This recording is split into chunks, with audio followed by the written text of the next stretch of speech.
In today's video, I'm going to teach you how to check the owner of a document in Google Docs. If you've ever opened a Google Doc and wanted to know who actually owns the file, this is a quick and useful thing to learn. Knowing the owner can help you understand who controls sharing permissions, who can transfer ownership, and who ultimately manages the document. The good news is that Google Docs makes this easy to find once you know where to look. To begin, make sure you already have the Google Doc open on your screen. Once you're inside the document, go to the top left area of the page and click File. This opens a drop-down menu with several document options. If you're new to Google Docs, this menu is where many important file-related settings are stored, including details about the document itself. After clicking File, look through the menu and select Details. This will open the Document Information panel where Google provides extra information about the file beyond just the content you see on the page.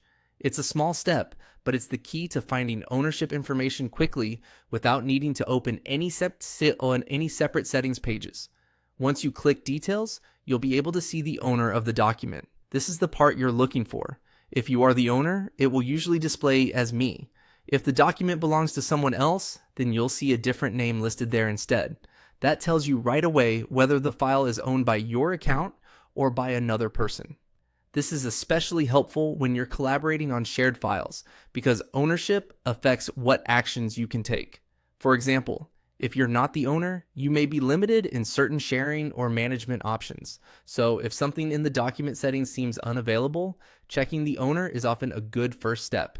And that's all there is to it. Just open the document, click File, choose Details, and then check the owner information shown there.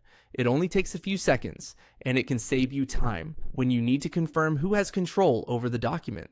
If you're following along, you can pause here and try it on one of your own Google Docs. Once you know where this setting is, it becomes very easy to check ownership anytime you need it.